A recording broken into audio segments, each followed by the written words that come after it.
이제 우리 신약성경 사도행전 15장을 보겠습니다. 28절부터 35절을 읽고 그 내용을 같이 생각하겠습니다.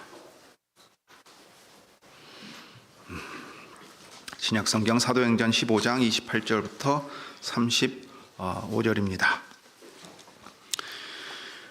성령과 우리는 이 요긴한 것들 외에 아무 짐도 너희에게 지우지 아니하는 것이 가한 줄 알았노니 우상의 제물과 피와 목매어 죽인 것과 음행을 멀리할지니라. 이에 스스로 삼가면 잘 되리라. 평안함을 원하노라 하였더라. 저희가 작별하고 안디옥에 내려가 무리를 모은 후에 편지를 전하니 읽고 그 위로한 말을 기뻐하더라. 유다와 실라도 선지자라. 여러 말로 형제를 권면하여 굳게 하고 얼마 있다가 평안히 가라는 전송을 형제들에게 받고 자기를 보내던 사람들에게로 돌아가되 바울과 바나바는 안디옥에 유하며 다수한 다른 사람들과 함께 주의 말씀을 가르치며 전파하니라. 자, 사랑하는 교우 여러분, 우리가 계속해서 사도행전을 봅니다. 예루살렘 회의와 그 이후의 이제 내용인데요. 오늘은 29절의 내용 가운데서 이게 이제 이방인을 향한 권면이 지니는 의미와 의의가 어떠한가 한번 생각하고, 그 다음에 이제 이 모든 일들을 통해서 우리가 확인하는 아주 중요한 사실, 곧 그리스도의 교회를 그리스도께서 성령님을 통해 친히 인도하신다는 사실을 우리가 지금 다시 보려고 합니다. 특별히 교회 회의와 그 회의의 결정을 다른 교회들도 이것이 그리스도의 다스리시는 것으로 인정하며 함께 가는 것이 중요한 의미가 있습니다. 자, 먼저 이제 이방인을 향한 권면이 지니는 의미를 조금 더 생각하겠습니다. 이것은 구약성경 레위기 17, 18장과 연결해서 생각하는 것이 좋습니다. 먼저 회의 결정사항 중에 이방인을 향한 권면을 다시 한번 읽어보지요.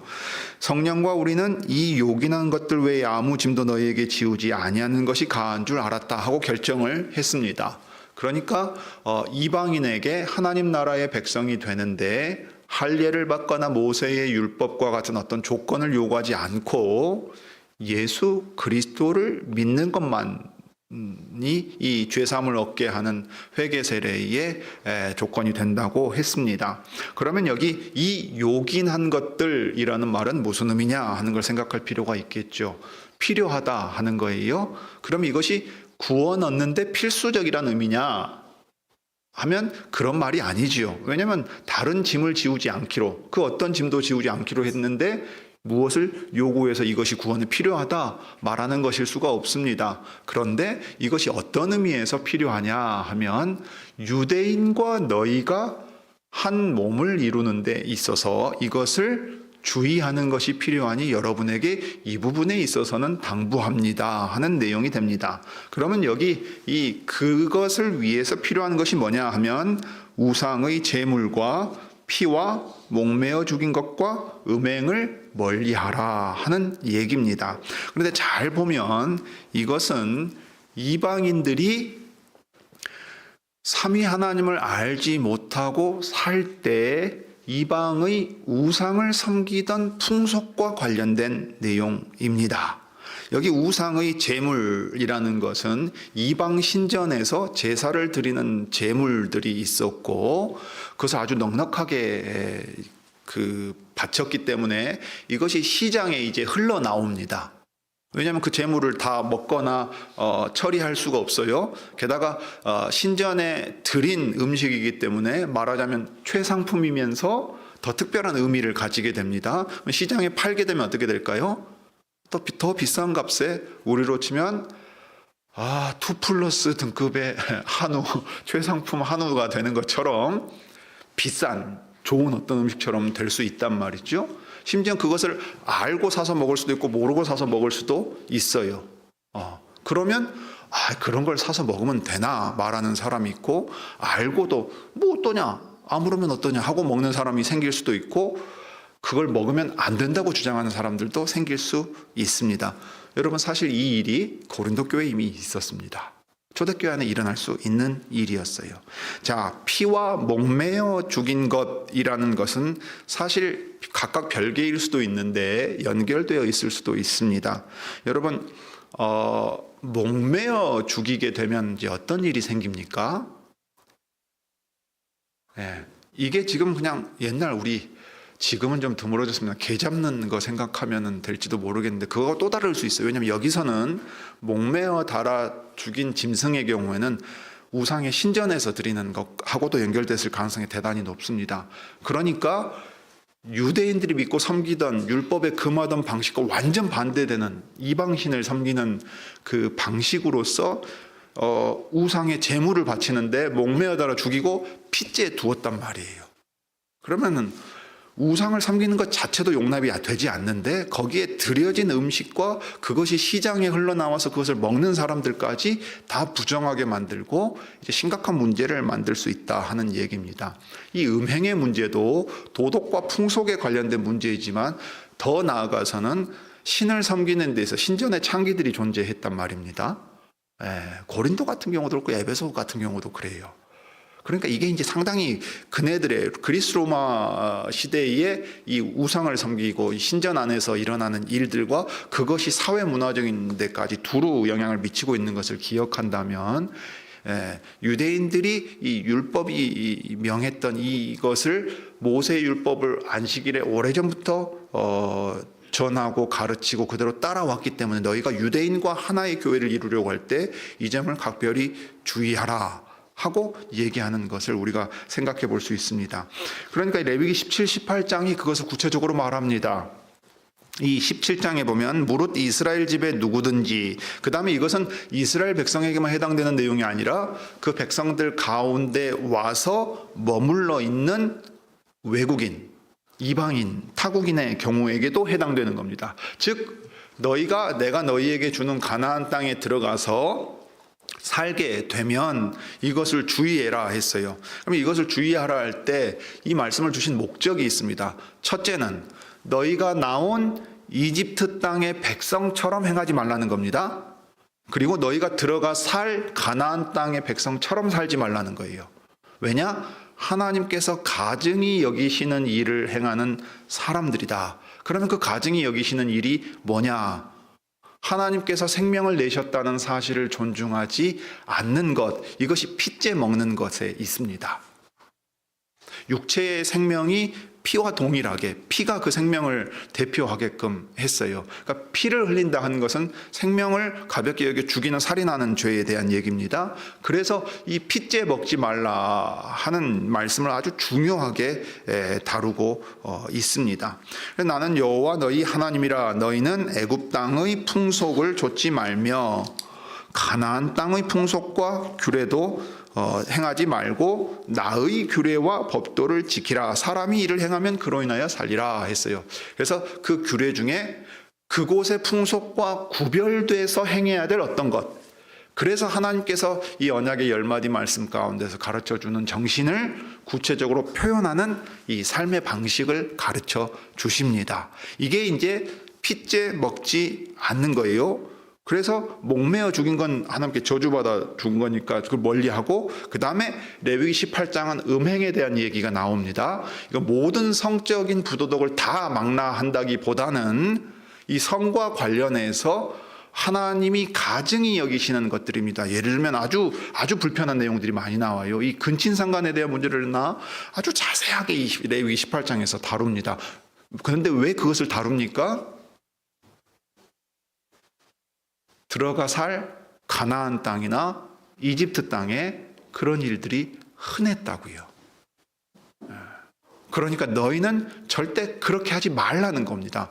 왜냐? 가나안 땅의 백성들을 뽑아서 던져버리고 이스라엘 백성을 쓰셔서 심판하시는 이유가 뭐네요?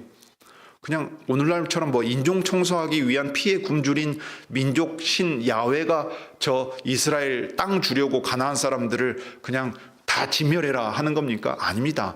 그들의 죄에 대해서 이스라엘을 통해 심판하시는 거예요.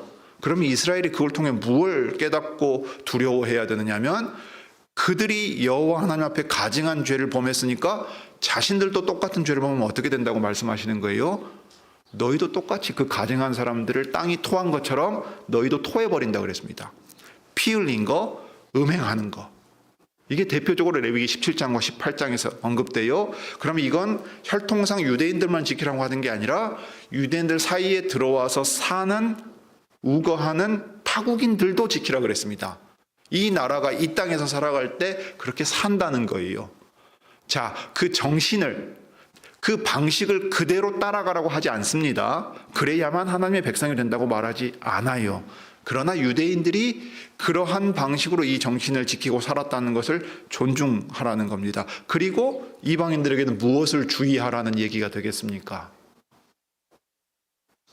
여러분들이 여호와 하나님만을 섬기고 사는 곳이 아닌 땅에서 나고 자라고 그 문화와 사회 속에서 살아갑니다. 그러면 제일 먼저 당장 그들에게 부딪힐 만한 문제가 뭐겠어요? 여기 이방 신전에서 우상신들에게 제물을 바치는 거, 우상신을 섬기는 거, 제물을 바치는 거, 그 제물이 시장에, 제물이 하나님 앞에 우리가 먹을 만하지 않은 방식으로 드려진 거, 이런 문제들, 피와 목매어 죽인 것이 연결되어 있는 거, 신전에서부터 성적인 음행이 있고 이 성적인 부도덕함과 음행의 문제를, 이게 되게 폭넓은 단어입니다. 단순히 혼인 관계에 있는 사람이 부적절한 관계를 맺어서 간음한다는 말보다 훨씬 넓은 의미예요. 그 음행이 사회에 만연해 있을 때에 하나님의 백성으로서는 이 모든 일들에 대하여 주의함이 마땅하고, 이 점에 있어서는 유대인들이 먼저 본을 보이고 하나님의 율법을 통해 배워왔다는 사실을 기억하라 하는 겁니다. 실제로 바울이 이제 그 로마의 치하에 있는 도시들을 다닐 때 이런 문제가 교회 안에서 벌써 생겨나지요. 자, 이 로마서 14장에 보면 믿음이 약한 자를 믿음이 강한 자들이 이 용납하는 문제가 나옵니다. 그 다음에 로마서에도 그렇지만 고린도 교회 안에도 이 문제가 심각했는데, 고린도 전서 5장부터 10장에 보면요, 음행에 대한 문제가 나옵니다. 이건 진짜 레위기 18장에서 금지한 거 그대로 나오거든요. 이방인들 가운데도 흔치 않은 죄를 범하고도 교회 안에서 아무런 문제의식을 못 느끼는 얘기를 강하게 지적을 합니다. 그 다음에 혼인의 문제, 혼자 사는 문제, 재혼하는 문제, 이 혼인 관계에 대한 얘기를 여기서 다룹니다. 이게 지금 이 맥락에서 얘기가 나오는 거예요. 그 다음에 우상에게 바쳐진 제물과 음식의 문제를 고린도 전서에서 다룹니다. 그러니 지금 예루살렘 교회가 결정한 문제가, 아이고 유대인들은 이렇게 살았으니까 여러분들이 그거 좀 이해해야 됩니다 정도가 아니라, 이방인들이 하나님의 백성이 되었을 때 자기 사회와 풍속과 종교와 문화 속에서 벌써 당장 부딪히게 될 문제까지도 이 성령께서 깨닫게 하시는 가운데 권면하고 있는 사실을 우리가 기억해야 합니다. 이것은 오늘날에도 동일한 거지요. 당시 유대인에게만 해당되고 당시 이방인에게만 해당되겠습니까? 우리도 마찬가지라 이 말이에요. 생명을 존중하는 문제, 음행을 멀리 하는 문제, 하나님의 백성들 가운데에서 하나 되게 하는 문제, 문화와 차이를 두드러지게 만들어가지고 분열시키려고 만들어서도 안 되지만, 동시에 우리가 사는 사회와 문화 속에서 정결하고 거룩하게 주님의 백성답게 하나됨을 드러내야 되는 문제는 여전히 우리에게 있는 문제가 되겠습니다. 자, 그 다음에 이제 이 회의의 결정을 전달하는 상황을 우리가 좀 살펴보려고 합니다. 이것을 통해서 우리가 그리스도의 교회가 그리스도의 성령께서 친히 이끌어 가신다는 것을 다시금 확인하게 됩니다. 자, 그리스도의 성령께서는 회의를 통해서도 일하십니다. 여기 회의의 결정을 말할 때 그 결정한 주체로 28절에서 누구를 언급했습니까? 성령과 우리는 이라고 말했습니다. 성령님이 직접 말씀하시거나 이렇게 하라고 하신 적이 없는데, 어떻게 성령께서 이 회의에 마치 참여하시고 이 회의에서 결정을 내린 분처럼 여기에 적을 수 있었을까요? 그냥 이것이 교회의 결정이지만 사람의 결정이라고 생각하지 말고 하나님의 결정으로 따라라, 그러니까 성령님의 이름을 갖다가 앞세웠을까요? 그게 아니지요. 예루살렘 교회가 이 안건을 가지고 회의로 모여 회중의 의견을 듣고 서로의 의견을 나누고 근거를 대고 결정하는 이 모든 일에 있어서 성령께서 우리를 이끄셨다고 지금 인정하는 그 얘기입니다. 그러니까 그리스도의 교회는 그리스도께 무슨 직접 음성을 듣거나 기록된 성경의 말씀만 가지고서 그리스도의 사심을 받는다고 하는 것을 넘어섭니다. 그리스도의 말씀을 받았으면 그 말씀의 실천이 이루어지도록 그리스도의 성령께서 우리를 쓰시고 이끌어 가신다고요. 그러니까 사람들은 교회에서 그리스도와 성령을 보지 못합니다. 볼 수 없죠. 안 보이는 분이니까. 그런데 그 그리스도와 그리스도의 성령께서 어떻게 교회에서 일하고 계십니까? 교회인 우리를 통하여 일하고 계십니다. 그게 언제 잘 드러납니까? 교회가 교회로서 그 일들을 행할 때요. 특별히 지금은 예루살렘 교회가 회의를 통해서 그 일을 드러내는 겁니다. 자, 그러면 이 사실을 우리가 이제 어디서 더 보게 되느냐면 이 뒤에도 더 발견하게 돼요. 자, 여기 이제 이에 스스로 삼가면 잘 되니라. 평안함을 원하더라 할 때 이 평안함을 원한단 말도 인사말입니다만은 이 평안이 이 모든 회의를 주관하시고 이 모든 일과 역사를 주관하신 성령께서, 그리스도의 성령께서 우리에게 주시는 거예요.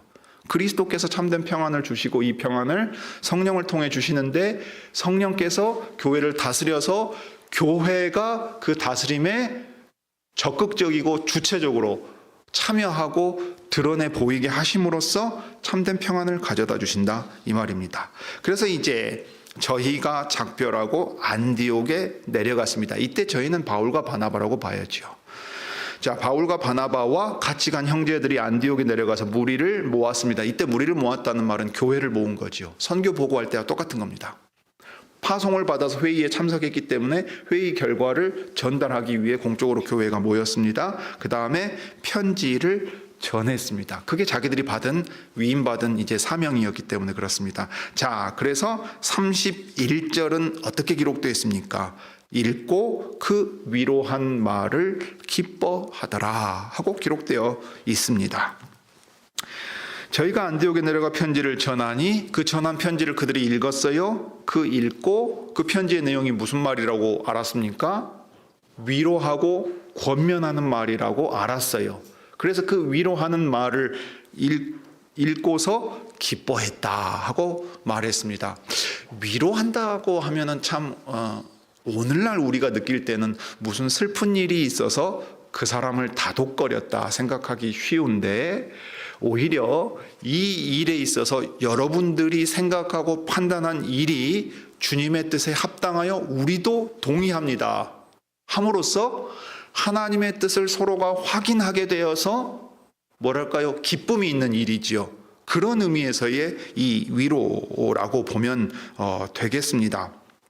그런데 이 위로가 성령과 예루살렘 교회로부터 왔습니다. 근데 여러분 잘 떠올려 보십시오. 이 위로한다는 말, 그냥 사람이 잘 될 거야, 괜찮아 이렇게 말한 것처럼 보입니다. 교회 회의가 여러분 걱정하지 마십시오. 여러분이 정당하고 바르게 판단했음을 우리도 확인합니다. 여러분과 우리는 동일한 생각을 가지고 있습니다. 이것이 동일한 하나님의 뜻입니다. 이것을 확인해서 기뻤어요. 그런데 여기 위로한 말이라고 누가 갔을 때는 아주 중요한 의미가 있습니다. 여러분, 이 위로하시는 분이 누구십니까? 여러분 잘 떠올려 보세요. 이 위로하는 분은 성령이십니다. 그 성령을 가리켜서 예수님이 승천하시기 전에, 잡히시기 전에 제자들과 함께 하시면서 요한복음 14장부터 16장에 보면 내가 너희를 떠나 아버지께로 갈 거다 그러면서 내가 아버지께로 가는 것이 너희에게 유익한데 왜냐하면 또 다른 보혜사를 너희에게 보낼 거기 때문이다 이렇게 말했어요. 이 보혜사라는 말이 무슨 뜻이냐? 여기 위로하는 사람입니다. 변호자라는 말이 또 되고 대변인도 되고 이 위로하는 분도 돼요. 예수님이 제자들과 함께 계실 때 보혜사셨습니다. 하늘에 오르셔서도 마찬가지예요. 중보자로 계시죠. 그분이 보내신 그리스도의 성령님이 누구십니까? 예수님이 하셨던 일을 이어 계속하시는 또 다른 보혜사, 예수님과 같은 보혜사예요. 그 보혜사가 하시는 일이 뭐예요? 위로하는 일이에요. 위로하는 거, 야 슬퍼하지 마, 괜찮아, 잘 될 거야가 아닙니다. 그리스도 안에서 다스려 가시는 하나님의 뜻이 무엇인지를 자기 백성들에게 깨닫게 하셔서 한 마음을 품게 하시고 유대인과 이방인이 하나가 되게 하십니다. 성령께서 교회를 통해 위로해 가세요. 자, 여기서 우리는 무엇을 봅니까? 보혜사이셨던 예수님과 보혜사이신 성령님을 통해 교회가 배우는 거예요. 그 일을 참여하는 거예요. 그래서 그들도 위로하는 일을 합니다. 어떻게 해요? 주님의 뜻을 깨달아서 주님의 뜻 안에서 하나가 됨으로써 위로합니다. 그리스도인의 위로는 감정적인 데 있지 않아요. 걱정과 근심을 없애주는 데 있지 않아요. 하나님의 뜻이 무엇인가를 깨달아서 우리에게 믿음이 생기고 그 은혜 아래 머물러 있게 됨으로써 참된 위로 안에 있는 겁니다. 이게 하이델베르크 요리문답이 우리의 유일한 위로로 그리스도를 꼽는 이유, 그리고 거기서 삼위 하나님이 언급되는 이유가 여기에 있는 겁니다. 자, 이것을 우리는 9장 31절에서 이미 보았어요. 모든 교회는 보혜사이신 성령의 위로 안에서 세워지고 자라가고 행해간다는 것을 봤지요. 9장 31절 한번 떠올려 보십시오. 한번 펴보셔도 좋겠습니다. 같이 읽어볼까요? 사도행전 9장 31절입니다. 이거 이제 앞부분, 예루살렘 교회가 서가고 유대와 사마리아 지역에 있어서까지 이 교회가 서가는 것을 이제 요약해서 정리하는 구절입니다. 9장 31절입니다. 그리하여 온 유대와 갈릴리와 사마리아 교회가 평안하여 든든히 서가고 주를 경외함과 성령의 위로로 진행하여 수가 더 많아지니라. 여기 9장 31절은 아주 중요한 구절입니다. 최근에 어떤 이가 쓴 논문을 보았는데, 우리가 신조를 따라 신앙을 고백할 때 하나의 거룩한 사도적이고 보편적인 교회를 고백하지요. 이 보편교회에 대한 고백, 보편교회에 대한 개념이 성경에 안 나타나고 교부들에게서 정립되었다고 말하는 논문을 봤는데 그렇지 않습니다. 9장 31절이 보편교회를 말합니다. 이게 무슨 의미냐면, 여러분 영어의 캐톨릭 아시죠? 로마 가톨릭 교회라고 부르는 그 카톨릭이라는 말은 카타홀로스, 전체에 아울러 있다는 그리스 말에서 나온 말입니다. 그런데 그 말이 여기 사용됩니다. 31절에 그리하여 온 교회가, 번역을 그렇게 하는 게 좋습니다. 온 교회가 유대와 갈릴리와 사마리아 교회에서 평안해서 든든히 서갔다고 보는 거예요. 여기 교회 하나입니다. 하나라고요. 모든 곳을 아우르는 하나의 교회가 있어요. 그러니까 하나의 교회라고 말할 때 우주적인 교회입니다. 그럼 그 하나의 교회가 흩어져 있는데 하나라고 하는 사실이 드러나는 걸 보편교회라고 하는 거예요. 그러니까 보편성의 개념이에요. 신학적으로도 잘 정리가 안 되니까 여러 차례 반복해서 말합니다. 후대에 나온 개념이 아니고 사도행전에 나와요. 모든 교회가 하나의 교회인데 지역적으로 점점 확장돼 가고 있을 때 말하는 겁니다. 이때는 유대인들의 교회로서 하나의 교회가 성령의 위로로 진행하여 든든히 서가는 얘기입니다. 자, 그러면 여기 15장 예루살렘 회의 이후에 교회는 어떻습니까? 편지의 인사말이 보여줬던 것처럼 시리아의 안디옥과 시리아 지역에 있는 교회들과 길리기아에 있는 이방인들의 교회에 편지하면서 우리가 한 성령 안에서 한 교회라 하고 문안하며 편지했잖아요. 그렇게 결정했잖아요. 그것 때문에 위로를 얻고 기쁨을 얻었습니다. 그러니까 9장 31절에 기록된 바로 이 내용대로 15장대로과 15장 이후에 이방인들 교회에서도 동일하게 성령의 위로로 진행하여 수가 더 많아지게 되고 이 교회들이 한 교회인 것을 드러내면서 이제 자라가게 된다. 이 말입니다. 이것이 15장 예루살렘 회의가 갖는 엄청나게 중요한 의미입니다. 사도행전은 이 15장이 중심에 있다고 해도 과언이 아니에요. 이후의 모든 일들은 다 바로 그 일이 그 지역에서 펼쳐져 가는 것을 우리에게 보여줍니다. 이 모든 일들 가운데에서 유다와 실라를 통해 예루살렘 교회와 안디옥 교회가 교제합니다. 32절입니다. 유다와 실라도 선지자라 여러 말로 형제를 권면하여 굳게 했다 했습니다. 여러분, 이게 여기 권면하여 굳게 한다. 이 권면한다는 말도 위로한다는 말이에요. 같은 말이 계속 사용되는 겁니다. 그 다음에 굳게 한다 하는 말은 뭐냐면 14장에 사용됐어요. 그 14장 22절에 보면 바울과 바나바가 이제 1차 선교행을 마치면서 제자들을 불러서 어떻게 했습니까? 제자들의 마음을 굳게 하여 할 때 이 굳게 한단 말이 여기 사용된 굳게 한단 말은 똑같은 말이에요. 그러니까 바울과 바나바가 했던 일이 예루살렘 교회가 보낸 이 대표자들 유다와 실라가 하는 일과 동일해요. 한 성령 안에서 동일한 믿음을 가졌고 한 백성이고 그들이 하는 일도 같은 믿음으로 행한 일이어서 한 분 주님의 교회를 세워가는 일이었다는 사실을 여기서 다시금 확인시켜 줍니다. 그들은 더욱이 선지자들입니다. 이때 선지자는 무슨 의미겠습니까? 하나님의 뜻을 깨달아서 그 뜻을 하나님의 백성들에게 전해주는 사람이에요. 그러니까 즉각적으로 무슨 하나님의 말씀을 받아서 말한다는 개념이 아니라 하나님의 뜻이 무엇인가를 알려주는 사람들이었다고요. 오히려 선생이라고 할 때 그 의미가 여기에 더 가까울지도 몰라요. 오늘날 목사 직무 가운데 선지자적인 직분이 있다 그러면 바로 여기에 있습니다. 하나님의 뜻이 어디에 있는가를 해명하여 깨닫게 함으로 교회가 하나 되게 만드는 그 일입니다. 그래서 선지자인 유다와 실라도 이것이 예루살렘 교회의 결정이 그리고 여러분 안에 하나님께서 은혜를 베풀어 주신 것이 그리스도와 그리스도의 성령 안에서 이루어진 일이라는 것을 확인시켜주고 여러 가지 말과 가르침을 통해서 그들로 확신하게 만듭니다. 이 일을 통해서 어떻게 되겠어요? 하나님의 뜻인 말씀의 의미를 깨닫고서 그리스도께서 그리스도의 성령을 통해 우리 안에서 행하시는 일이 우리 모두를 하나 되게 만들고 우리가 그리스도의 교회라는 사실을 보게 하는구나. 더 나아가서 이제 여러분을 써서 이방인들의 교회를 더 세워가게 주님이 쓰고 계시니 그 일에 힘을 내라 권면했지 않겠습니까? 이 일에 있어서 우리는 여러분과 같은 뜻이라. 주님이 여러분들에게 복을 주셔서 이 일에 또 더 열매 맺게 해주신다. 이런 말들도 했을 거예요. 그래서 그들이 얼마 있다가 평안히 가라는 전송을 형제들에게 받고 자기를 보낸 사람들 곧 예루살렘 교회로 돌아갔습니다. 예루살렘 교회에 가서는 뭐라고 말했을까요? 그들이 우리가 보낸 편지를 읽고 성령의 위로 안에서 큰 기쁨을 얻었습니다. 우리와 그들이 같은 믿음 안에 있고 한 성령 안에 있으며 한 분 주님을 모시고 사는 한 교회라는 것을 다시금 확인하게 되었습니다.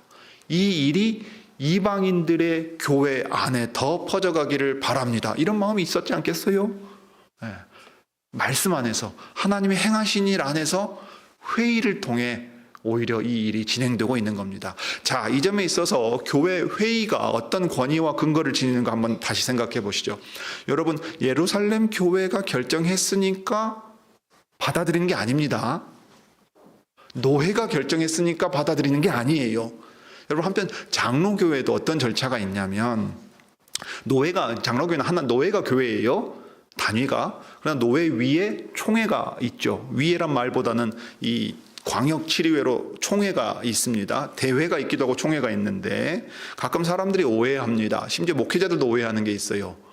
여러분, 총회가 결정했으니까 무조건 다 그것이 기속력이 있어서 다 따라가야 된다. 구속한다고 생각하기 쉬운데 그렇지 않아요.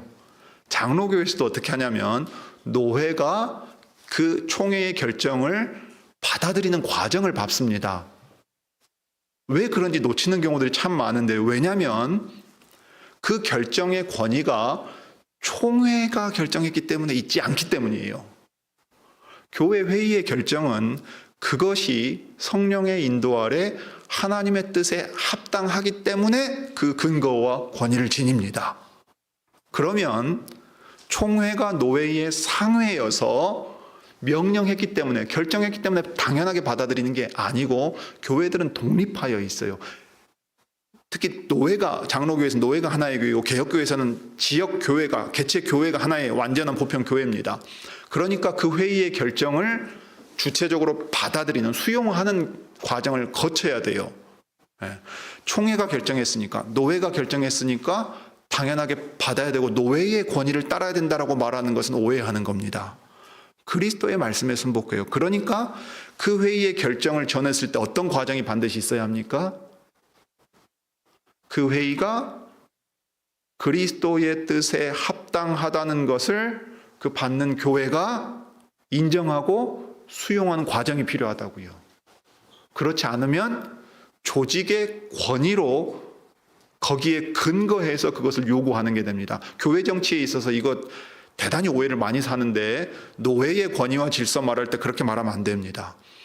노회의 결정이 권위가 있는 까닭은 그것이 그리스도의 뜻에 합당하기 때문입니다. 이걸 개혁교회가 어떻게 표현했냐면, 하나님의 말씀의 가르침과 신앙 고백에 위배되지 않는 한 교회 회의의 결정은 존중하여 자발적으로 따라갑니다. 그러니까 노회가 결정했을 때, 노회가 결정했기 때문에 우리가 그냥 따라간다가 아니라 그것이 하나님의 말씀과 우리의 신앙 고백에 합당하다는 전제가 있고 그것을 인정하니까 존중하면서 가는 거예요. 이게 대단히 수준 높은 회의체를 유지해가는 방식입니다. 여러분, 회중들이 지금 다 와닿지 않으시겠지만 왜 이런 정신을 이렇게 구현해 가야 되는가를 한번 떠올려 보시기 바랍니다. 양심의 주인은 그리스도뿐이기 때문입니다. 목사직분이나 장로직분이나 교회가, 또는 교회들의 회의체가 우리에게 의무를 지우지 않습니다. 우리는 하나님의 뜻을 발견하게 될 때 적극적으로 우리가 그 뜻을 따르는 존재들이란 말이에요. 그러니까 이 회의의 결정을 받을 때도 예루살렘 회의가 이렇게 결정했으니까 이거 성령과 우리가 결정한 거니까 따라라가 아니고 그러니까 따르겠습니다도 아니에요. 그것이 성령께서 우리 안에서 행하신 일을 확인시켜주고 그리스도의 뜻이 확실하다는 주체적인 인식 아래 기뻐하고 위로를 얻는 겁니다. 이게 이제 우리가 앞으로 교회 안에서 회의하거나 교회들이 모여서 회의하거나 어떤 것을 결정하고 그것을 받아들이며 따라갈 때 생각해야 할 아주 중요한 점이 되겠습니다. 자, 이 일을 통해서 이제 안디옥 교회가 평안히 든든히 서갑니다. 그 내용이 35절에 나옵니다. 바울과 바나바는 안디옥에 머물러 있으면서 많은 다른 사람들과 함께, 즉 은사를 가진 많은 사람들과 함께 가르치며 전파했는데 그 안에는 선지자와 선생들이 있었죠. 바울과 바나바만 특별한 사람들이 아니었습니다. 이 은사를 받은 사람들이 협력하여서 하나님의 백성들에게 주의 말씀을 가르치고 든든히 서갔을 뿐만 아니라 전파했습니다. 오늘날 이 선교적인 사명을 계속해서 감당해 가면서 우리에게 맡겨진 이 사명을 어떻게 수행해야 되겠는가 계속 준비해 가는 모습을 볼 수 있습니다. 자, 오늘날 우리의 교회도 마찬가지일 겁니다.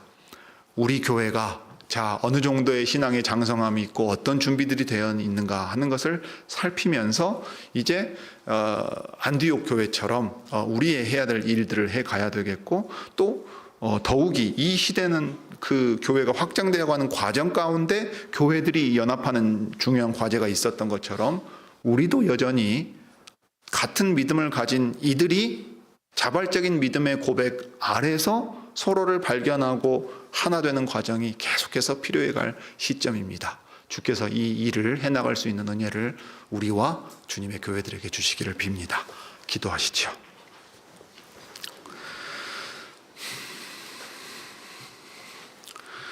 은혜와 자비가 풍성하신 하나님, 우리 아버지, 오늘 저희가 예루살렘 교회의 회의가 성령의 인도하심 아래서 말씀의 의미를 살피고 하나님께서 사도들을 쓰셔서 교회 안에 가르치신 것을 교회가 받음으로써 이루어진 일임을 생각해 보았습니다. 이 결정을 전할 때에 예루살렘 교회가 다른 교회들 위에 있거나 사도들이 다른 직분자들 위에 있는 것이 아니고, 결정을 알릴 때 그 결정에 이르게 하신 성령께서 안디옥 교회에게도 믿음을 주시고 하나님의 말씀을 깨닫게 하시며 성령의 위로 가운데 교회가 세워지고 진행해 간다는 것을 확인시켜 주신 까닭에 그들도 이 결정을 기쁘게 받으며 이 결정을 통해서 예루살렘 교회, 즉 유대인들로 이루어진 교회들과 또 이방인들의 교회가 동일한 믿음에 세워져 있다는 사실을 확인하여 기뻐했습니다. 주님, 우리 시대의 교회들도 이러한 과정을 밟아 나가면서 성령께서 우리의 보혜사가 되셔서 한 믿음을 지니고서 연합하는 일들을 나타내 보이게 해주시기를 빕니다. 우리 안에 있는 부족함과 연약함들로 말미암아 이 일에 어려움들이 있었으나 주님, 주여 저희를 긍휼히 여기시고 남부개혁교회가 이 교회 안에서 서로 믿음으로 하나 되는 일에 힘쓰게 하시고 또 교회들이 연합하는 데 있어서도 주님의 은혜로 또 주님의 손에 붙들려 쓰임 받을 수 있게 해주시기를 빕니다. 주 예수님의 이름으로 기도드립니다. 아멘.